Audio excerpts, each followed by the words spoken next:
জয় শ্রী হরি শ্রী বিষ্ণু নারায়ণ। আজকের বিষয় হচ্ছে ব্যাঙ যদি ঘরের মধ্যে ঢুকে পড়ে তাহলে কারোর জন্য শুভ, কারোর জন্য অশুভ বার্তা বয়ে আনে। কারোর জীবনে বেকারত্বের জ্বালা বেড়ে যেতে পারে, কারোর জীবনে আবার নানান রকম অশান্তি ঝামেলার মধ্যে জড়িয়ে যেতে পারে। আবার কারোর জীবনে অর্থ প্রাপ্তিও আসতে পারে। এমনই কিছু ঘটনা মানুষের জীবনে ঘটে যায় ব্যাঙ যদি গৃহের মধ্যে ঢুকে পড়ে। ব্যাঙ গৃহের মধ্যে ঢুকে যদি একই জায়গায় বারবার চলে আসে তাহলে জানবেন গৃহের মধ্যে কোনো অশুভ শক্তি, অশুভ প্রভাব আছে। শাস্ত্রীয় মতে রাহুর দোষে পড়লে বা শনির দোষে পড়লে ব্যাঙের আগমন গৃহের মধ্যে বেড়ে যায়। ব্যাঙ বাড়িতে ঢুকে যদি ঠাকুর ঘরের একটি কোণায় চুপ করে বসে থাকে, নড়াচড়া না করে, এই রকমটা পরপর কদিন দেখতে পান, তারপরে আবার সেটা চোখে আসে না, তাহলে জানবেন শুভ। আপনার জীবনে অর্থপ্রাপ্তি যোগ তৈরি হয়েছে, কিছুদিনের মধ্যেই আপনি কিছু টাকা পয়সা হাতে পাবেন। হঠাৎ করে যদি ব্যাঙ রাত্রিবেলায় দেখেন যে ঢুকেছে, কোথাও কিছু নেই, আপনি টয়লেটের দিকে যাচ্ছেন, সেই সময় দেখলেন ব্যাঙ। বর্ষাকাল ছাড়া অন্য যে কোনো সময় যখন খুব শুকনো আবহাওয়া থাকে, যদি সেই রকম সময় ব্যাঙ বারবার গৃহের মধ্যে চলে আসে, তাহলে আপনাদেরকে একটি উপায়ের কথা বলে দেবো, সেটা করবেন। তাহলে রাহুর দোষ, শনির দোষ সম্পূর্ণভাবে কেটে যাবে। দেখুন, আমাদের মনুষ্য জীবনে এই পশুদের, এই সরীসৃপদের, এই প্রাণীদের, কিছু প্রাণীদের কিছু সংকেত আমাদের জীবনকে যেমন উন্নতি এনে দিতে পারে, আবার এমন কিছু সংকেত আছে যেগুলো আমাদের জীবনে নানান রকম বাধা হয়তো আসছে, আমাদের জীবনে অনেক রকমের সমস্যা আসছে, সেই সমস্যার মধ্যে আমরা পড়ব, সেরকম সংকেত দেয়। তাই এই সংকেতগুলো বুঝতে হয়। যারা বোঝে, বুঝতে পারে, তারা সেই মতো যদি নিজেকে প্রস্তুত করতে পারে তাহলে বিপদ মুক্ত হবে। আবার সেই মতো যদি চলতে পারে, ভালো সংকেতগুলো যদি জেনে থাকে, তাহলে তিনি লাভবান হবেন। তো অনেকেই হয়তো বলবেন যে এইগুলোর কোনো মানে নেই, সকলেই ঈশ্বরের জীব। সেটা ঠিকই, কিন্তু মানুষ জীবন, মানুষ জন্ম সর্বশ্রেষ্ঠ জন্ম। 84 লক্ষ জনি পেরিয়ে তারপর মনুষ্য জন্ম হয়। তাই মানুষ জন্ম যখন হয় তার আগে তারাও এই সমস্ত জন্ম পেরিয়ে এসেছে। আর মনুষ্য জন্ম যেহেতু শ্রেষ্ঠ জন্ম, তাই মানুষের কেই রোজগার করতে হয়, মানুষের মান সম্মান আছে, মানুষকে মাথা উঁচু করে বাঁচতে হয়, মানুষকে কাজ করতে হয়, কাজ করে খেতে হয়। তাই মানুষকেই কিছু সংকেত যেগুলো আমরা পাই আমাদের প্রকৃতি থেকে, সেগুলোও যদি আমরা মেনে চলতে পারি তাহলে আমাদের জীবনে বাধা বিপত্তিগুলো থেকে আমরা নিজেদেরকে রক্ষা করতে পারি। আর কিছু ভালো সংকেত যেগুলো পাই সেগুলো থেকে আমরা মানসিক প্রস্তুতি নিতে পারি আমরা নিজেদেরকে সেইভাবে তৈরি করতে পারি আগামী দিনে উন্নতি করার জন্য বা কাজের সিদ্ধান্ত নিতে পারি।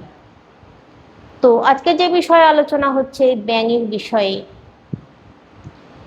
এমনই কি বলা আছে শাস্ত্রে যে ব্যাঙ যদি আপনার গৃহ থেকে কোনো পোকা ধরে বাড়ির বাইরে বেরিয়ে যাচ্ছে দেখেন, তাহলে জানবেন শুভ।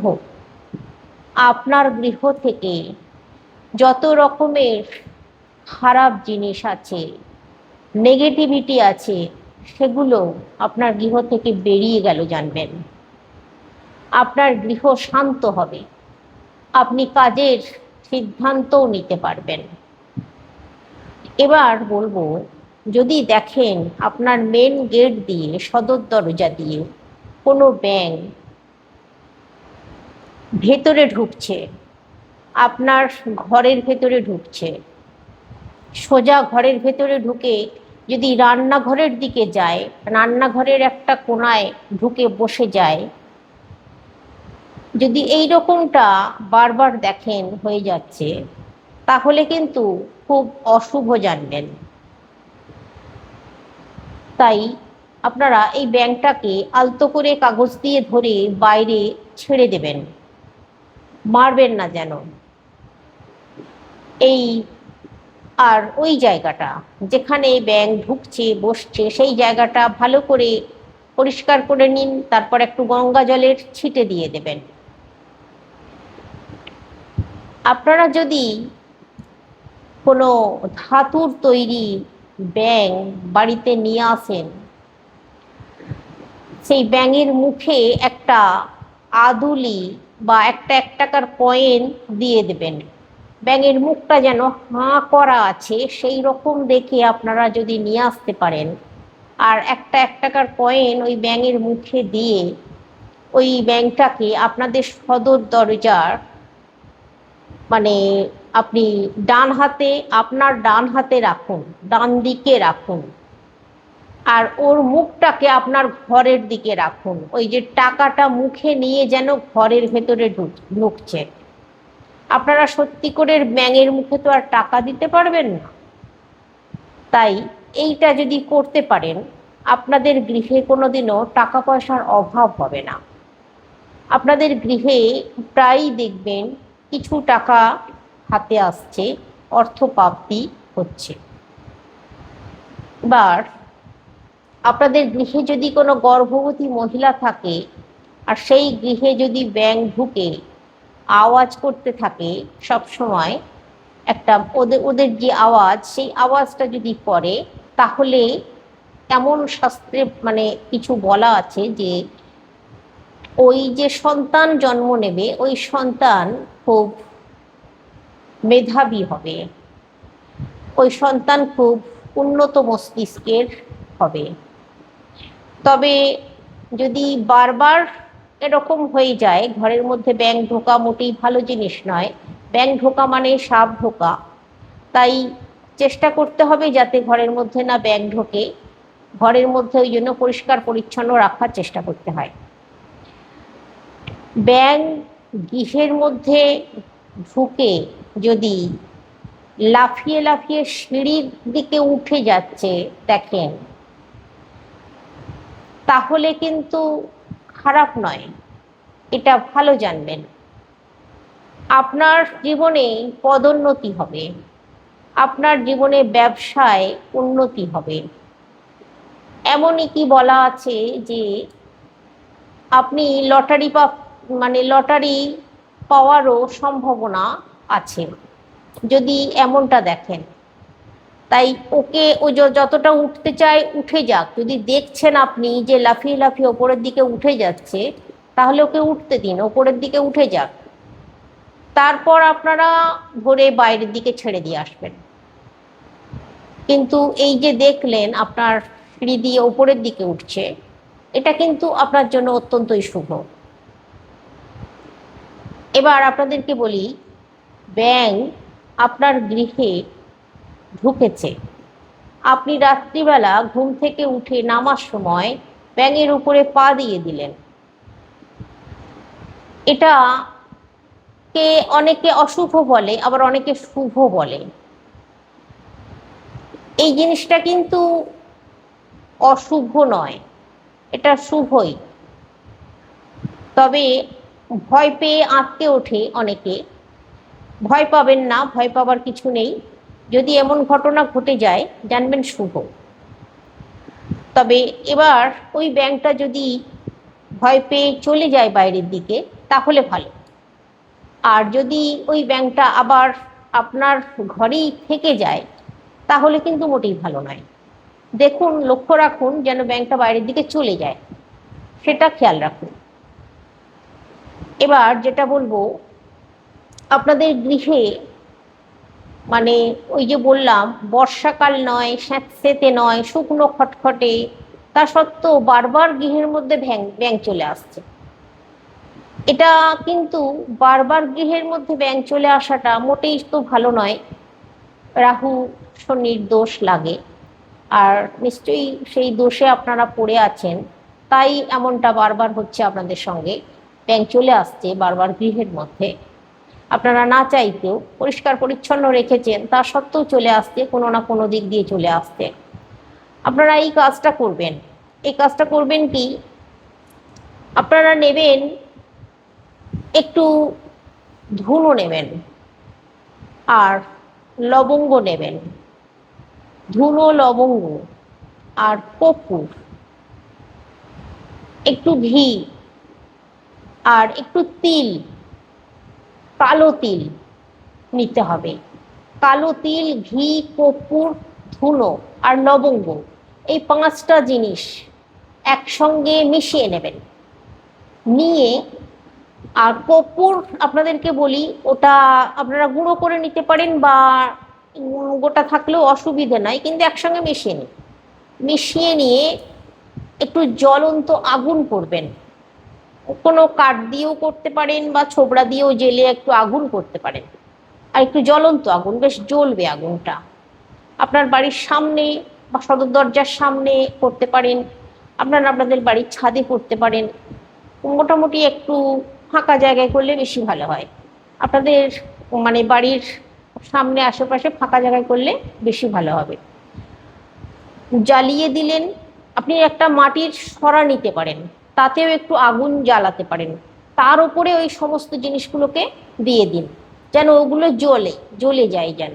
তারপর যেন একটা ধোঁয়া বের হয়, ধোঁয়া তৈরি হয়।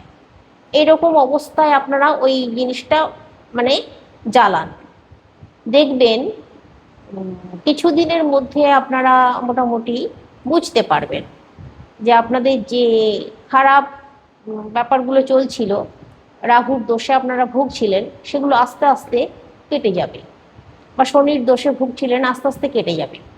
তবে এটা একবার করলে হবে না, এটা শনিবার মঙ্গলবার করবেন ভালো। আর ব্যাঙ ঢোকার 3 দিন পর করতে হবে, মানে 3 দিনের মধ্যে করতে হবে। ধরুন ব্যাঙ ঢুকেছে, আপনি দেখছেন, অবহেলা করলেন না, এমনটা করলে কিন্তু হবে না। আপনারা মোটামুটি 3 দিন দেখবেন, যে 3 দিন যদি ব্যাঙ আপনার ঘরে ঢোকে তারপরে এই কাজটা অবশ্যই করবেন। তো এই কাজটা, এই উপায়টা খুব ভালো উপায়ের কথা আপনাদেরকে বললাম, এটা করুন। এবার বলি, শনির দোষ থেকে নিজেদেরকে বাঁচানোর জন্য, এই ব্যাঙ বারবার ঢুকে পড়া মানে শনির দোষ লেগেছে বুঝে যান। আপনারা করবেন কি, কোনো শনি মন্দিরে গিয়ে সর্ষের তেলের প্রদীপ জ্বালিয়ে দিয়ে আসবেন। শুধু সর্ষের তেলের প্রদীপ জ্বালিয়ে দিয়ে আসবেন। আর শনি দেবতাকে প্রণাম করবেন চরণের দিকে তাকিয়ে, মুখের দিকে তাকাবেন না, এটা মনে রাখুন। তো এটা আপনারা শনিবার দিন সন্ধ্যায় সর্ষের তেলের প্রদীপ জ্বালিয়ে দিয়ে আসবেন। আর শনি দেবতাকে প্রণাম করবেন, মানে বড় বাবাকে প্রণাম করবেন। এটা করলে কিন্তু, এটাও কিন্তু আপনাদেরকে পরপর অন্তত 3টে শনিবার করে যেতে হবে। মাটির প্রদীপ নেবেন আর সর্ষের তেল নেবেন। মাটির প্রদীপ সর্ষের তেল দিয়ে সলতে করে জ্বালিয়ে সেখানে বড় বাবার মন্দিরে রেখে দিয়ে আসবেন। এই কাজটা যদি করেন কিন্তু খুব ভালো, দেখবেন ভালো থাকবেন। আর ব্যাঙও দেখবেন বারবার আপনাদেরকে জ্বালাতন করছে না, গৃহের মধ্যে ঢুকছে না। এবার আপনাদেরকে বলি, ব্যাঙ গৃহের মধ্যে ঢুকে যদি ধরুন মরে যায়, যে কোনো কিছুর আঘাতে, হয়তো আপনারা জানেন না, সেরকম কোনো জিনিস তার ঘাড়ে পড়ে গেছে, সে মারা গেছে, এমন ঘটনা যদি ঘটে যায়, তাহলে কিন্তু ভীষণই অশুভ। ব্যাঙ গৃহের মধ্যে ঢুকে মরে গেলে খুবই অশুভ।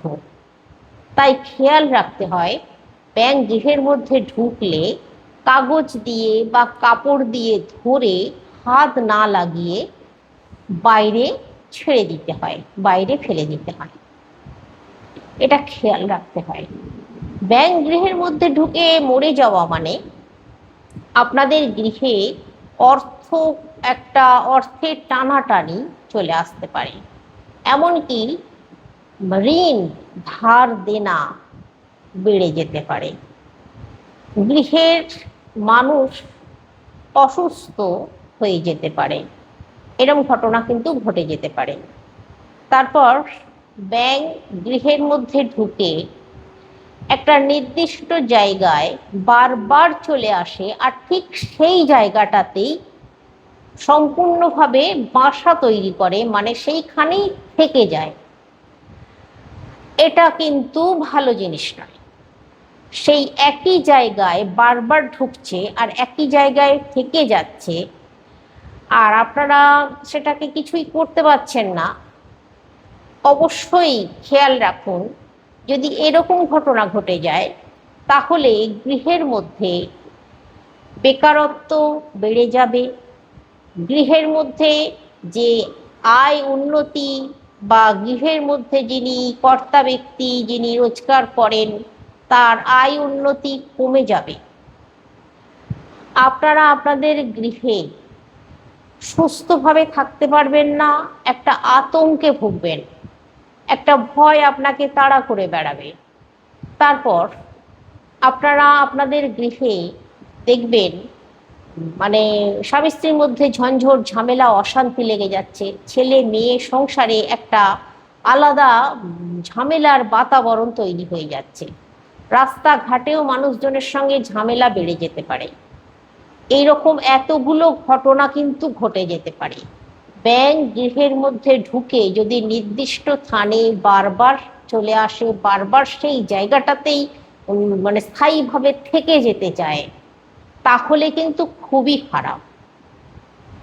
তাই বলছি, সেই যেখানটায় চাইছে থাকতে সেই জায়গাটা পরিষ্কার করে ফেলুন, পরিষ্কার রাখুন। সেই জায়গাটা পরিষ্কার করার পর গঙ্গা জলের ভালো করে ছিটে দিয়ে দেবেন, আর মাঝে মাঝে ধুনোর ধোঁয়া চারিদিকে ছড়িয়ে দেবেন। রান্নাঘরে, আপনাদের যতগুলো ঘর আছে ঘরে এই কাজটা করবেন। আর সেই জায়গাটা ফাঁকা রাখুন, সেই জায়গাটায়, যেই জায়গাটায় ব্যাঙটা বসছে, বারবার থাকতে চাইছে, সেই জায়গাটা ফাঁকা রাখুন। চেষ্টা করুন সেই জায়গাটা ফাঁকা রাখার, লক্ষ্য রাখার, যেন সেই জায়গাটাতেই বারবার না চলে আসে, না বসে যায়। এটা কিন্তু লক্ষ্য রাখতেই হবে। আপনারা হয়তো ভাববেন যে আমি ভুলভাল বকছি, বাজে কথা বলছি, কিন্তু এটা বাস্তব ঘটনা থেকেই আমি বলছি, বাস্তব অভিজ্ঞতা থেকেই আমি বলছি। দরকার হলে আপনারা নিজেদের জীবনের সঙ্গে মিলিয়ে নিন। আজকে রাখছি, সকলে সুস্থ থাকুন, ভালো থাকুন।